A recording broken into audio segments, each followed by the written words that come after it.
कि अपनी बेटी के लिए ऐसा वर चुनना पसंद करेंगे जो नशेड़ी हो? हाथ उठाइए, हम देखना चाहेंगे ऐसी कौन कौन सी माएँ हैं।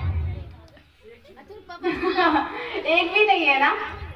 इसका मतलब सब लोग समझ रहे हैं कि ये गलत है, ये नशा करना गलत है। सबको दामाद या वर नशा मुक्त चाहिए, एकदम परफेक्ट चाहिए पार्टनर, ऐसा ढूंढते हैं। तो फिर पूजा क्यों करते हैं ये भंगेरी को? नहीं करना चाहिए ना। चलिए ये तो रहे गजेरी भंगेरी का बात। दूसरा आते हैं हम लोग जन्माष्टमी। आप लोग करती हैं? लड़कियां करती होंगी। करनी भी नहीं चाहिए, क्योंकि जिनके लिए हम लोग करते हैं वो कौन, किसके लिए करते हैं? कृष्णा के लिए करते हैं ना।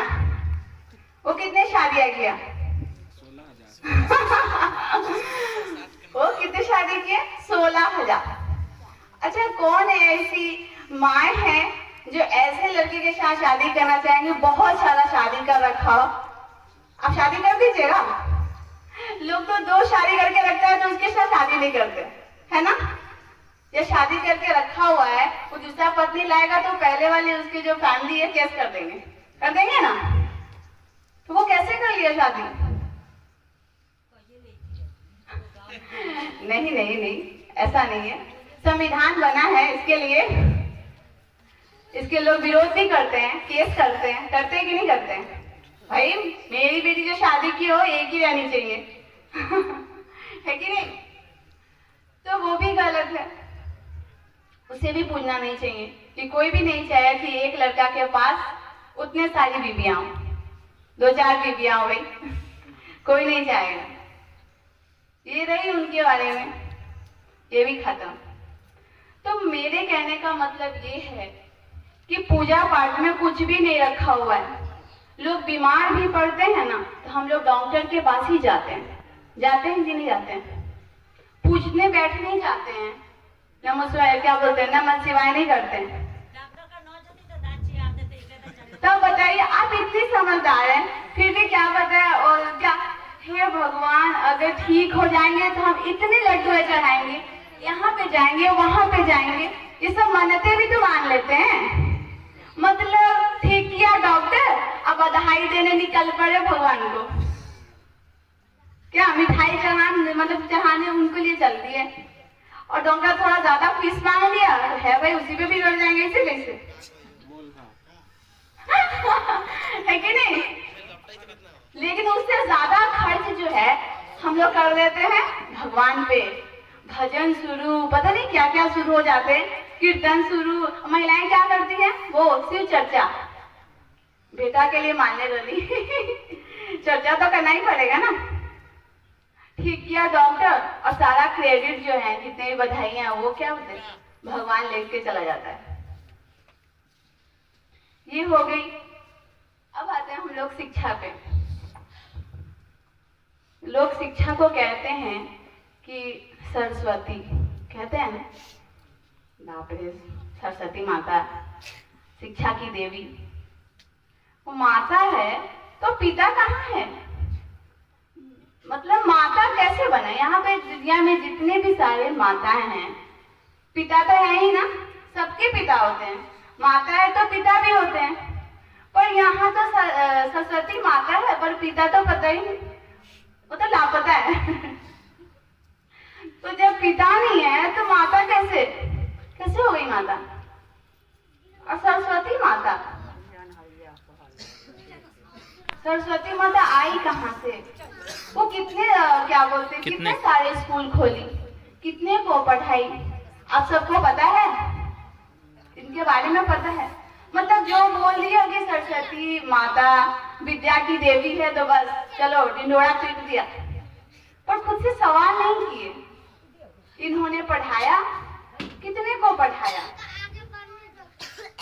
जैसे कि हम लोग कोई स्कूल में जाते हैं, बहुत सारे शिक्षक होते हैं, तो सबको पता है ना कि हमारे शिक्षक हैं, ये सबको पढ़ाते हैं, ये फलाने जगह भी पढ़ाए हैं, चिलाने जगह भी पढ़ाए हैं, सबको पता होता है।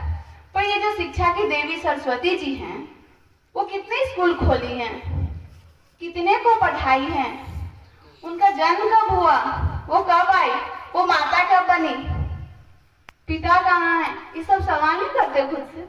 कीजिए, जब खुद से सवाल कीजिएगा ना तब समझ में आएगा कि गलत क्या है और सही क्या है। मैं आपको बता दूं कि माता सावित्री बाई फुले उन्होंने पहला स्कूल खोला था 1848 ईस्वी में, और वो उस वक्त वही पढ़ाती थी। और जब वो पढ़ाने जाती थी, ऐसा थोड़ी नहीं कि वो पढ़ाने गई या लोग उसको पढ़ाने दिया, ऐसा नहीं होता था। उन्हें कोई पढ़ाने मतलब चाहता ही नहीं था कि वो पढ़ाएं। विरोध करने के लिए सैकड़ों खड़े थे। जब वो पढ़ाने निकलती थी तो वो 2 कपड़े लेके निकलती थी अपने झोला में, एक पहन के निकलती थी और एक रख के निकलती थी।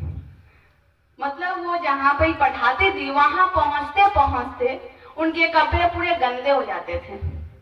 मतलब ये कि जब वो रोड पे चलती थी तो सब उन पे कीचड़ फेंकते थे, लैट्रिन फेंकते थे, मतलब गालियां दुनिया भर के देते थे। जो नहीं करना उस तरीके से बुरा बर्ताव करते थे कि वो पढ़ाना सबको छोड़ देते, काफी तंग करते थे। फिर भी वो हिम्मत नहीं हारती थी, फिर वो अपने कपड़े बदलती थी और फिर बच्चों को पढ़ाती थी। उसमें लड़कियां भी पढ़ती थी। और उन्होंने पहला स्कूल 1848 ईस्वी में खोला था। समझ रहे हो ना, 1848 ईस्वी। ये सरस्वती कब है भाई? ये कब किसको पढ़ा दिया? ये देवी का थप्पा कैसे लग गया उन पे? हमारी देवी तो वो होनी चाहिए ना, माता सावित्री बाई फुले, जिन्होंने पढ़ाया, स्कूल खोला, शुरू किया पढ़ाना सबको। और उसके बाद, तो 1800 ईस्वी की बातें हैं, उसके बाद भी महिलाओं को पढ़ने नहीं दिया जाता था, इतना होने के बाद भी। तो खुद से सवाल कीजिए, खुद जवाब मिलेंगे। ऐसे नहीं अब मैं अभी जो फटाक से बोल दिया बातचीत ही कर रहे हैं, ऐसा नहीं मुझे मैं आपको ज्ञान दे रही हूँ, मैं बता रही हूँ, बातचीत ही कर रहे हैं। अभी हमसे कुछ भी सवाल कर सकते हैं, डिस्कस करेंगे। आपके भी मन में जितने भी डाउट्स हैं, सवाल हैं, पूछिए, जवाब देंगे। तो ऐसा नहीं है कि मैं आप लोगों को मतलब भाषण दे रही हूँ। आप लोग इसमें क्या बोलते हैं, मतलब सोचिएगा, पता लगाइएगा। कोई भी कुछ भी बोल देगा, चल दिया। अभी के डेट में अगर कोई आ जाए, कोई भी वाला, लोन वाला आ जाए, कोई फर्जी वाला आ जाए, तो अगर आप लोग बताता दीजिए, इतना पैसा दीजिए, इतना डबल कर देंगे, आपको लोन देंगे, पहले पैसा जमा कीजिए फिर आपको लोन देंगे। देते हैं आप लोग? क्या करते हो? स्टॉक करते हो, वैसे कैसे दे देंगे भाई? पता लगाते हो कि नहीं लगाते हो? फलनिया से पूछ ली, चिलनिया से पूछ ली, जिन्हें तेने पता कर ली। मतलब जितने लोग पढ़े लिखे सब लोग पूछना शुरू कर देते हैं। अच्छे से पता लगाता है कि कहाँ पे बैंक है, पता लगेगा तब ऐसे कैसे पैसा दे देंगे अपना।